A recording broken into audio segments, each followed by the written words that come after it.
નમસ્કાર મિત્રો, હું છું doctor Prakash Parmar, high risk pregnancy expert and laparoscopic surgeon, Venus women's hospital and IVF centre Rajkot. આજે આપણે ચર્ચા કરીશું એચપીવી વાયરસ ઇન્ફેક્શન વિશે. મિત્રો, જ્યારે પણ અમે કોઈ ગાયનિક કેન્સરનું ઓપરેશન કરીએ છીએ ત્યારે દર્દી અને દર્દીના સગાઓ અમને પૂછે છે કે શું આ અટકાવી શકાય છે. સોશિયલ મીડિયાના માધ્યમથી આજકાલ એચપીવી વેક્સિન વિશે ખૂબ જ ચર્ચા થઈ રહી છે. તો આના વિશે ઘણા બધા કન્ફ્યુઝન્સ રહેલા છે, ઘણા બધા ડાઉટ્સ રહેલા છે. તો આજના વિડીયોમાં આપણે એચપીવી વેક્સિન વિશે ડિસ્કસ કરીશું. તો આ એચપીવી ઇન્ફેક્શન શું છે? એચપીવી એટલે કે હ્યુમન પેપિલોમા વાયરસ ઇન્ફેક્શન એ કોઈ પણ સેક્સ્યુઅલી એક્ટિવ મેલ કે ફિમેલને થઈ શકે છે, જેને લીધે થઈને આગળ જતા ક્યારેક સર્વાઇકલ, વજાઇનલ, વલ્વલ, એનલ, ઓરલ કે પેનાઇલ કેન્સર થઈ શકે છે. જેને અટકાવવા માટે એચપીવી વેક્સિન અવેલેબલ છે, જે લેવાથી આપણે ઓલમોસ્ટ 70 to 90% કેસીસમાં સર્વાઇકલ અને વજાઇનલ કેન્સર્સને અટકાવી શકીએ છીએ. તો આ હ્યુમન પેપિલોમા વાયરસની વેક્સિન કોને લેવી જોઈએ? રિકમેન્ડેશન પ્રમાણે કોઈ પણ 9 યરની એજથી લઈને 45 યરની એજ સુધીની ગર્લ્સ અને મેલને પણ આ વેક્સિન લેવી જોઈએ. 14 યરથી એજ જો નાની છે તો એવા કેસીસની અંદર માત્ર 2 ડોઝ લેવાના થાય છે. પરંતુ if the age is more than 14 year તો 3 ડોઝ લેવાની રિકમેન્ડેશન છે. જો 14 વર્ષથી નાની ઉંમરની હોય તો ફર્સ્ટ ડોઝ અને 6 મહિના પછી બીજો ડોઝ લેવાની જરૂરિયાત ઊભી થતી હોય છે.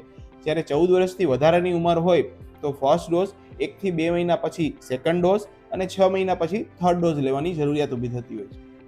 હવે કોમન ક્વેશ્ચન્સ આવે છે કે શું મેન્સ્ટ્રુએશન ચાલુ છે તો આ દિવસો દરમિયાન આપણે આ વેક્સિન લઈ શકીએ, અથવા તો મેન્સ્ટ્રુઅલ સાયકલ ઉપર આ વેક્સિનની કોઈ ઇફેક્ટ આવે છે કે નહીં? તો ઓબ્વિયસલી કોઈ પણ મેન્સ્ટ્રુઅલ ડે દરમિયાન પણ તમે આ વેક્સિન લઈ શકો છો અને એની લાંબા ગાળે કોઈ મેન્સ્ટ્રુઅલ સાયકલ્સ ઉપર કોઈ ઇફેક્ટ આવતી નથી. વેક્સિન લેવાની વાત આવે એટલે આપણે કોમનલી વિચારીએ છીએ કે આ વેક્સિન સાથે કોઈ સાઇડ ઇફેક્ટ એસોસિએટેડ છે કે નહીં. તો વેક્સિન લેવાથી કોઈ ગંભીર આડઅસરો દેખાતી જ નથી.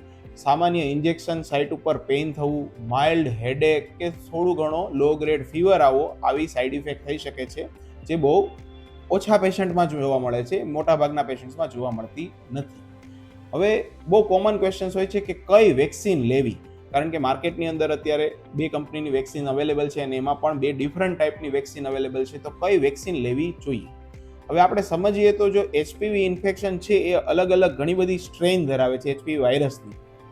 તો જે કોમન વેક્સિન અવેલેબલ છે, જેને ક્વાડ્રાવેલન્ટ વેક્સિન કહેવાય, કે જે એચપીવી વાયરસની 4 સ્ટ્રેનની સામે ઇફેક્ટિવ છે.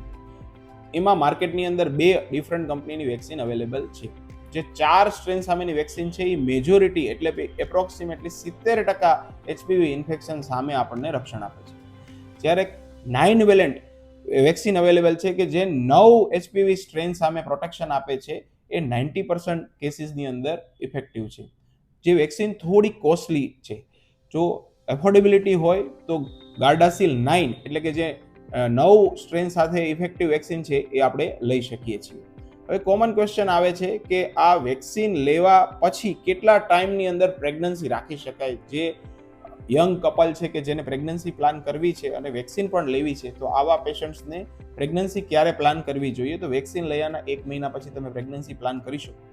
એક્સિડેન્ટલી વેક્સિનના શેડ્યુલ દરમિયાન તમે પ્રેગ્નન્સી, સપોઝ જે 6 મહિનાનો ગાળો છે એ દરમિયાન સેકન્ડ ડોઝ અને થર્ડ ડોઝ બાકી છે અને પ્રેગ્નન્સી રહેલી છે, તો આવા પેશન્ટે પ્રેગ્નન્સી ટર્મિનેશન કરાવવી ન જોઈએ. અને જે વેક્સિનેશનનું બાકી રહેલું શેડ્યુલ છે એ તમે ડિલિવરી કે સિઝેરિયનના 1.5 મહિના પછી તમે લઈ શકો છો. લેક્ટેટિંગ મધર એટલે કે જે બ્રેસ્ટ ફીડિંગ કરાવે છે એ લોકો પણ આ વેક્સિન લઈ શકે છે. બ્રેસ્ટ ફીડિંગ દરમિયાન વેક્સિન લેવાથી બાળકને કોઈ નુકસાન રહેતું નથી. એક નેક્સ્ટ કોમન ક્વેશ્ચન આવે છે કે આ વેક્સિન લીધા પછી શું મારે સર્વાઇકલ સ્ક્રીનિંગનું જે 30 યરથી અબોવ પેશન્ટ્સનું પેપ્સમિયર અને એચપીવી ડીએનએ કરાવીએ છીએ એ કરાવવાની જરૂરિયાત રહેતી નથી. ના, એવું નથી. વેક્સિન છે એ આપણને પ્રિવેન્શન મેજર છે, જ્યારે ડિટેક્શન માટેની જે સ્ક્રીનિંગ મેથડ છે એ આપણા માટે 100% કમ્પલસરી છે. દરેક મહિલાઓએ આ વસ્તુ કરાવવી જોઈએ. Cervical cancer vaccine, HPV vaccine વિશે બીજી અન્ય કોઈ પણ આપને કન્ફ્યુઝન હોય, માહિતી માટે આપ અમારી હોસ્પિટલનો સંપર્ક કરી શકો.